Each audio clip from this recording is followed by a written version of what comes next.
President Donald Trump's inaugural address, January 20th, 2017.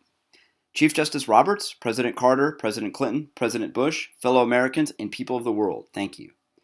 We, the citizens of America, have now joined a great national effort to rebuild our country and restore its promise for all our people.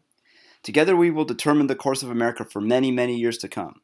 Together we will face challenges, we will confront hardships, but we will get the job done. Every 4 years we gather on these steps to carry out the orderly and peaceful transfer of power. And we are grateful to President Obama and First Lady Michelle Obama for their gracious aid throughout this transition. They have been magnificent. Thank you. Today's ceremony, however, has very special meaning because today we are not merely transferring power from one administration to another, but transferring it from Washington, D.C. and giving it back to you, the people. For too long, a small group in our nation's capital has reaped the rewards of government while the people have borne the cost. Washington flourished, but the people did not share in its wealth. Politicians prospered, but the jobs left and the factories closed. The establishment protected itself, but not the citizens of our country. Their victories have not been your victories. Their triumphs have not been your triumphs. While they have celebrated, there has been little to celebrate for struggling families all across our land. That all changes starting right here and right now, because this moment is your moment. It belongs to you. It belongs to everyone gathered here today and everyone watching all across America today. This is your day. This is your celebration. And this, the United States of America, is your country. What truly matters is not what party controls our government, but that this government is controlled by the people. Today, January 20th, 2017, will be remembered as the day the people became the rulers of this nation again. The forgotten men and women of our country will be forgotten no longer. Everyone is listening to you now. You came by the tens of millions to become part of a historic movement, the likes of which the world has never seen. At the center of this movement is a crucial conviction that a nation exists to serve its citizens. Americans want great schools for their children, safe neighborhoods for their families, and good jobs for themselves. These are just and reasonable demands. Mothers and children trapped in poverty in our inner cities, rusted out factories scattered like tombstones across the landscape of our nation. An education system flushed with cash, but which leaves our young and beautiful students deprived of all knowledge, and the crime and the gangs and the drugs which deprive people of so much unrealized potential. We are one nation, and their pain is our pain. Their dreams are our dreams. We share one nation, one home, and one glorious destiny. Today I take an oath of allegiance to all Americans. For many decades, we've enriched foreign industry at the expense of American industry, subsidized the armies of other countries while allowing the sad depletion of our own military. We've defended others' nations' borders while refusing to defend our own, and spent trillions and trillions of dollars overseas while America's infrastructure has fallen into disrepair and decay.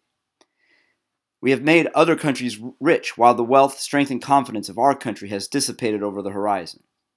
One by one, shutters have closed our factories without even a thought about the millions and millions of those who have been left behind.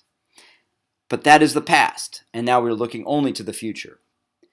We assembled here today are issuing a new decree to be heard in every city, in every foreign capital, and every hall of power. From this day on, a new vision will govern our land. From this day onwards, it is only going to be America first. America first. Every decision on trade, on taxes, on immigration, on foreign affairs will be made to benefit American workers and American families. Protection will lead to great prosperity and strength. I will fight for you with every bone in my body, and I will never, ever let you down.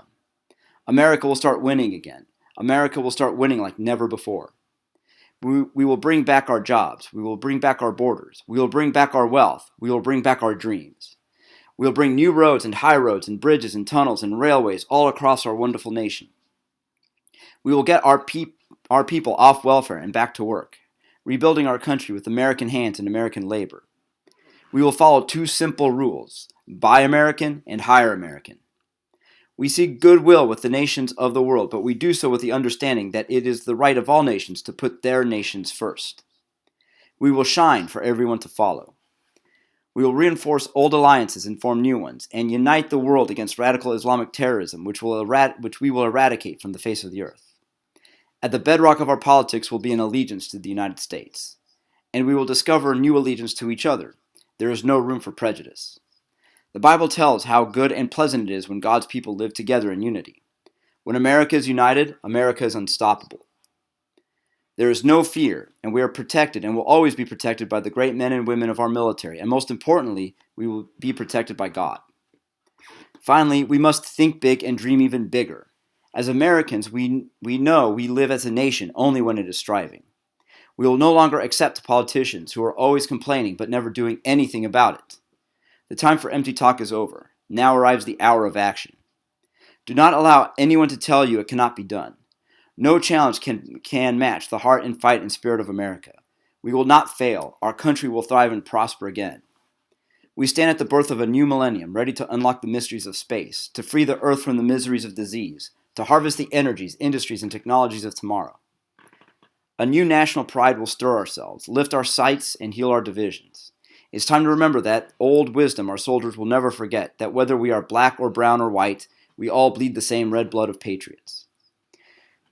We all enjoy the same glorious freedoms, and we all salute the great American flag, and whether a child is born in the urban sprawl of Detroit or the windswept plains of Nebraska, they look at the same night sky and dream the same dreams, and they are infused with the breath by the same almighty Creator. So to all Americans in every city, near and far, small and large, from mountain to mountain, from ocean to ocean, hear these words: you will never be ignored again. Your voice, your hopes and dreams will define your American destiny. Your courage, goodness, and love will forever guide us along the way. Together we will make America strong again. We will make America wealthy again. We will make America safe again. And yes, together we will make America great again. Thank you. God bless you. And God bless America.